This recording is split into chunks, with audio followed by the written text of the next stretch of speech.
سچے ہو بھی سکتے ہیں، جھوٹے بھی ہو سکتے ہیں، لیکن جو ہے وثوق کے ساتھ، یقین کے ساتھ خواب جو ہوتے ہیں وہ صرف انبیاء کرام کے سچے ہوتے ہیں، عام بندے کا خواب۔ اچھا ایک بات اور عرض کروں، ابھی ہم لوگ بیٹھے ہوئے تھے چاچو اور صحیح صاحب، اور مزاروں پہ بات چل گئی جو فرضی مزاریں رہتی ہیں۔ ہمارے یہاں پہ کوئی بھی بندہ کھڑا ہو کے کہتا حضرت مجھے خواب آیا فلاں جگہ پیر صاحب کی مزار نکلی، کوئی اس خواب کی قدر نہیں ہے، کوئی وقت نہیں ہے، چاہے وہ حاجی ہو چاہے کوئی ہو۔ خواب میں نے جیسے بتایا، خواب صرف انبیاء کرام کے سچے ہوتے ہیں۔ حضرت مجھے خواب آیا تھا فلاں جگہ پہ وہ مزار نکلی ہے، پیر صاحب خواب میں آئے تھے، انہوں نے کہا تھا کہ میرا جو وہاں پہ عرس کر لینا، نہیں۔ جہاں پہ واقعی جو ہے بزرگ دفن ہو، وہاں پہ واقعی کوئی اللہ کا بندہ دفن ہو، تو وہاں پہ جو ہے وہ حاضری دینے میں، فاتحہ پڑھنے میں کوئی جو ہے وہ قباحت نہیں ہے۔ لیکن ایسے ہی کوئی بندہ کھڑا ہو کے کہہ دے کہ حضرت مجھے خواب آیا تھا وہ فلاں جو ہے کوٹھے کے اندر کوئی مزار نکلی ہے، وہ کسی نے بتایا ہے، رات میں خواب میں بزرگ آ کے بتا کے گئے کہ اب میرا یہاں پہ عرس شروع کر دو۔ لوگ کہتے ہیں نہیں یار وہ حاجی صاحب ہیں سفید داڑھی والے بیچارے، جھوٹ تھوڑی بول سکتے ہیں، پیر صاحب ان کے خواب میں آئے ہوں گے، پیر صاحب ان کے خواب میں آ کے بتا کے گئے ہوں گے۔ حافظ صاحب قبلہ بیٹھے ہوئے، صحیح بخاری کی حدیث ہے، شیطان کو جب اللہ نے جنت سے جب دھتکارا تھا اس کو، جب اس نے حضرت آدم علیہ السلام کو سجدہ کرنے سے انکار کیا تھا، اس کو کہا جا تجھے قیامت تک کی مہلت ہے، جس کو بہکا سکتا ہے بہکا لے، لیکن میرے جو بندے ہوں گے جو مجھ پہ ایمان رکھتے ہوں گے وہ تیرے بہکاوے میں نہیں آئیں گے۔ تو شیطان کو اختیارات بھی دیے کہ وہ جس کی چاہے شکل اختیار کر سکتا ہے، لیکن حضور علیہ السلام نے ارشاد فرمایا من رآنی رأى الحق، جس نے خواب کے اندر مجھے دیکھا اس نے پھر مجھے ہی دیکھا۔ الشیطان لا یمثل بی، شیطان میری شکل اختیار نہیں کر سکتا اگرچہ الٹا لٹک جائے۔ شیطان حضور کی شکل خواب میں بھی اختیار نہیں کر سکتا، اس کے علاوہ وہ کسی بھی بندے کی شکل خواب میں اختیار کر سکتا ہے۔ تو اسی لیے انبیاء کرام کے خواب جو ہوتے ہیں وہ سچے ہوتے ہیں، اس کے اوپر بندے کا جو ہے وہ ایمان رکھنا، یقین رکھنا، یہ جو ہے وہ شرط ہو جاتی ہے، لازمی ہو جاتا ہے۔ تو ہم لوگ جو ہے وہ دنیاوی بہکاوے میں نہ آئیں، لوگوں کی باتوں میں۔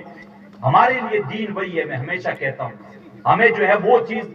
ماننے کی ضرورت ہے جو اللہ اور اس کے رسول نے ہمیں دی ہے، بس دین ہمارے لیے وہی ہے جو اللہ اور اس کے رسول نے ہمیں دیا ہے۔ دین وہ لیں جو حضور ہمارے لیے چھوڑ کے گئے، ادھر ادھر سے دین لینے کی کوشش نہ کریں، اور اپنے ایمان اور عقیدے کی حفاظت کریں۔ ابھی میں نے جس طریقے سے چیزیں رکھی، ہندوستان کے حالات یہ ہیں کہ ایک چنا ہوا ایم پی، آپ اندازہ لگاتے جو 3 لاکھ 5-7 لاکھ تک جس کو ووٹ ملتے ہوں، اور پارلیمنٹ کے اندر جس کی حالت یہ ہے کہ اس کو جو ہے کوئی بھی گالی نکال دے رہا ہے، اور پرائم منسٹر یا جو ہے اسپیکر جو ہے اس کے اوپر کوئی کاروائی نہیں کرتا ہے، تو مجھے ایک بات بتاؤ عام مسلمان کی کیا حیثیت ہے؟ اور ہمارے پلے تو کوئی چیز ہی نہیں ہے، ہمارے پاس تو کچھ ہے بھی نہیں، نہ سیاست میں ہمارے پاس لیڈر ہیں، نہ ہمارے پاس انجینئر ہیں، نہ ہمارے پاس ڈاکٹر ہیں، بلکہ ہمارے پاس تو ڈھنگ کے علماء بھی نہیں ہیں، ہمارے پاس کوئی بندہ نہیں ہے، کسی بھی فیلڈ میں نہیں ہے، پولیس میں ہمارے پاس بندے نہیں ہیں، فوج میں ہمارے پاس بندے نہیں ہیں، کسی بھی شعبے میں ہمارے پاس بندے نہیں ہیں، گھمنڈ ہمارے پاس سب سے زیادہ ہے، تکبر میں ہم سب سے آگے ہیں، ہم سے بڑا کوئی نہیں ہے، لیکن وہ جیسے بولتے ہیں نا پوٹلی، ہمارے پاس کچھ بھی نہیں ہے، خالی ہے بالکل، یہ حقیقت ہے، آپ بھی جانتے ہیں میں بھی جانتا ہوں، ہم سارے لوگ یہی رہتے ہیں۔ تو ضرورت یہ ہے کہ ہم اپنے بچوں کو، بچیوں کو، خود کو بھی ذہنی اعتبار سے بھی اور زمینی اعتبار سے بھی اپنے آپ کو تیار کریں، کس لیے؟ تعلیم کے لیے۔ آپ کے یہاں پہ اچھا ادارہ چل رہا ہے دعوت اسلامی کا، دوسرے والا جو بھی چل رہا ہے، بچے بچیوں کو اس میں اچھا پڑھائیں، کیلا میں یہاں پہ امام صاحب قبلہ بیٹھے ہوئے، یہاں جو لوگ رہتے ہیں وہ اپنے بچے بچیوں کو پڑھائیں،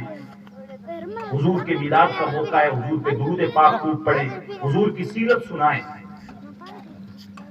آج بہت سارے لوگ یہ شکایت کرتے ہوئے نظر آتے ہیں کہ جو ہے معاملات یہ ہو گئے حضرت کے بچے ہماری بات نہیں مانتے، نوجوان لڑکے ماں باپ کے نافرمان ہو گئے ہیں، وہ سامنے بدتمیزی کرتے ہیں، گالیاں نکال دیتے ہیں، بہت سارے معاملات، میں نام نہیں لوں گا، ہمارے یہاں کریم میں 7 سر ہے، 7 سر ہے، یہاں پہ میں نے خود اپنی آنکھوں سے معاملہ دیکھا، ایک بیٹا اپنے باپ کے ساتھ اتنی بدتمیزی کے ساتھ بات کر رہا، گالیاں دے رہا اس کو منہ میں جیسے آ، یعنی جو معاشرہ اس لیول پہ کھڑا ہوا ہو اور جس کے مذہب کا یہ معاملہ ہو کہ اللہ نے جب اپنی عبادت کا حکم دیا تو دوسرا حکم یہ دیا کہ وَبِالْوَالِدَيْنِ إِحْسَانًا، اپنے والدین کے ساتھ حسن سلوک کرو. پہلی چیز اللہ کی عبادت کرو، دوسری اپنے والدین کے ساتھ حسن سلوک کرو. اور ایک جگہ ارشاد فرمایا اف ولا تنہر، ان کے سامنے اف بھی نہ کرو، ان کو جھڑکو مت. یہ والدین کا ادب اللہ قرآن میں سکھا رہا ہے. اور قوم مسلم کا یہ حال ہو کہ ماں باپ کے ساتھ بدتمیزیاں کر رہی ہو، ان کو گالیاں نکال رہی، وہ قوم ترقی کیسے کر سکتی؟ وہ قوم کبھی بھی بلندی کے راستے پہ نہیں جا سکتی. تو اس کے لیے لازمی لوگ شکایتیں کرتے ہیں، حضرت کوئی جھاڑ پھونک کر دو، کوئی پانی پڑ دو، بچہ بگڑ گیا ہے، ہاتھ سے نکل گیا ہے. اس کے لیے لازمی یہ ہے کہ ہم لوگ جو ایک دن والے میلادی بن گئے نا، ایک دن والے آج یہاں پہ نظر آئے یا 12 ربیع الاول والے جلوس والے دن وہاں پہ حاضر ہوں گے 1-2 گھنٹہ، پورا ایک سال غائب ہے.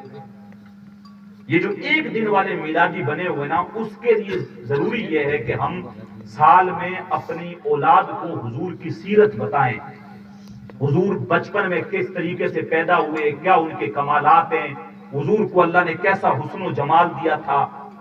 روایتوں میں آتا ہے، ہند بن ابی حالہ جو ہے وہ روایت کرتے ہیں کہ حضور علیہ الصلوۃ والسلام کو اللہ نے اتنا حسن دیا تھا